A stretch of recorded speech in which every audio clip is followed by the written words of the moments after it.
Hi, welcome back to my YouTube channel. My name is Bussy David and you're welcome to Life Stories with Bussy.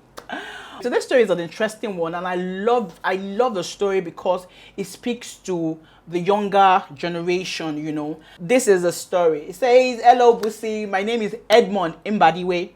So it says that my guys and I have been friends from jam school and most of us ended up in the same university.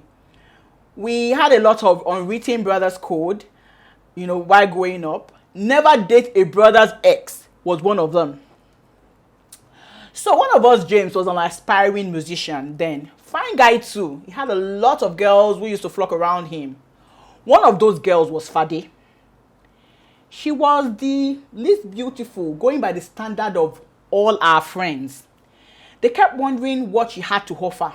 At that time, we used to judge girls by their endowment and their fair skin. So for us, it had to be, oh, she had big this, she had big that, and she was fair skin, you know.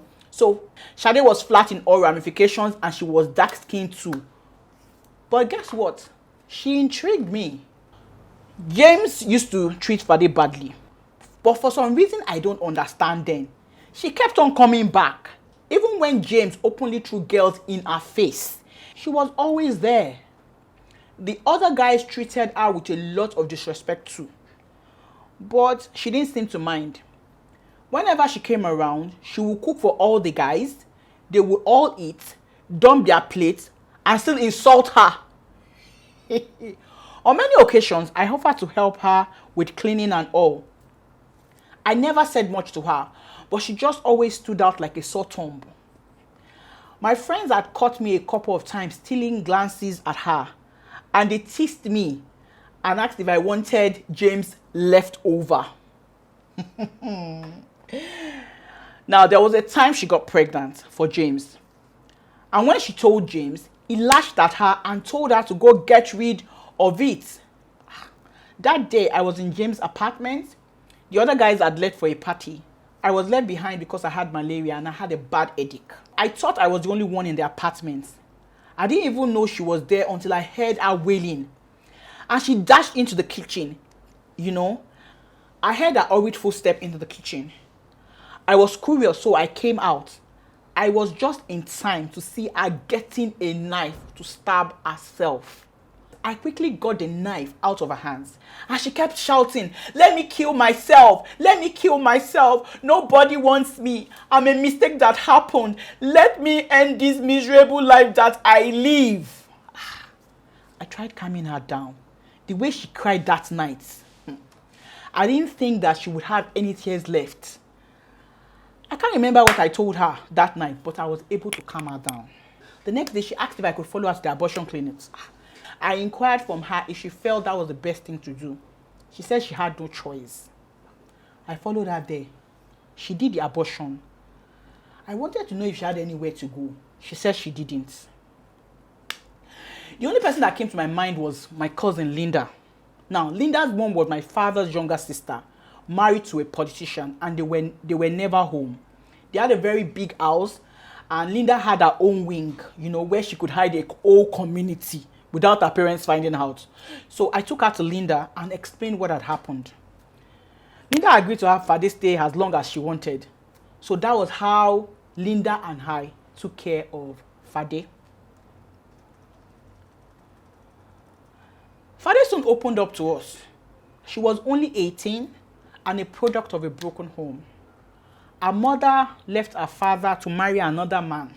Then her father took Fade to his younger sister who had a restaurant and used Fade as one of the girls in our restaurant. When she wasn't doing that, she was taking care of her cousins.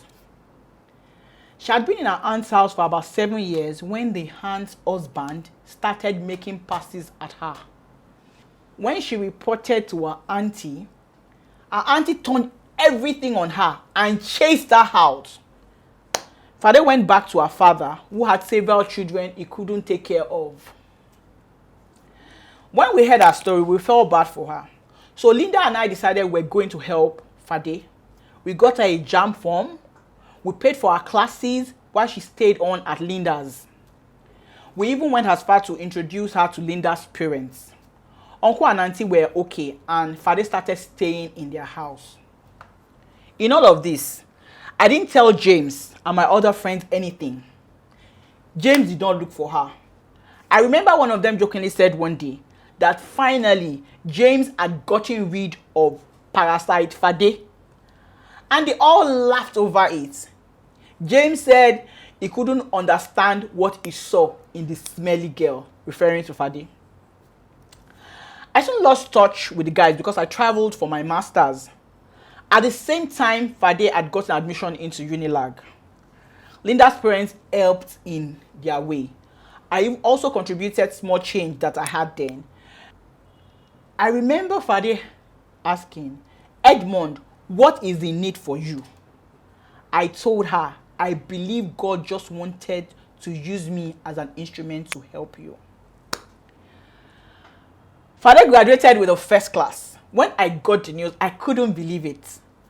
When I was sent the pictures of her in her graduation gown, I didn't have to be told I was looking at my future wife. I couldn't find the old Fade again. She had gone, replaced by a new Fade. She joined me in Canada for her master's.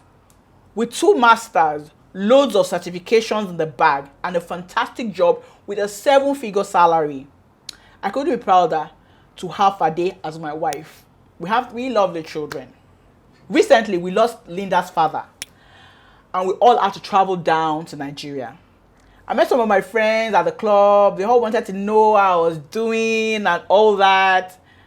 I showed them the picture of my family. They were hailing me, Edmund, see how your wife fine. You carry her go market too. I reeled out the qualifications of my wife. Hey, they were like, Chai, you be smart guy. You go marry big girl. James was there that day. I told him to look at the pictures well. It was funny he did not recognize her one bit. I said, James, look very well. Remember Fade? That's her. The silence that went through at that time, she could cut the atmosphere with a knife. They collected my phone again and looked at the pictures intently. Someone jokingly said I broke the brother's code. I laughed and told them my love triumphed over the brother's code. My advice to young people, it's not about what's on the outside. It's about what's on the inside. Wow. Lovely story, Edmund Mbadiwe. Wow. Now man you be oh. Wow. I mean, this is noble. Really noble. This young man acted in the most matured way in the midst of childish friends. So you see all these guys that were looking down on that girl at that time. They will just shut up their mouth. It's just like femme. And it's so amazing that he didn't take advantage of the lady. He did not decide, oh, okay, let me start sleeping with you. No, he decided that, look, he thought to himself, oh, let's help her. Let's see how we can help her. And see how it ended up for him, you know. And I mean, people talking about brother's code. Someone would have been like your friend's ex-girlfriend. You know, what's his own business with that? But he didn't do that. And he was able to polish her and bring out the best in her. Who would have thought that lady was intelligent? Come on, this is really fantastic. And I really hope that we are learning. I really hope that you understand this is encouraging young people out there to look for more, to search for more. I mean, let's look for things that are more noble. A simple act of kindness can go a long way. What do you guys think? I mean, after a story like this, no, I'm just so excited and so thrilled and all that. I think we should discuss this further in the comment section. Okay? So next time when we come your way with another story, my name remains Bussy Davids. Bye. Before you leave, please don't forget to subscribe, like, comment, and share. Thank you.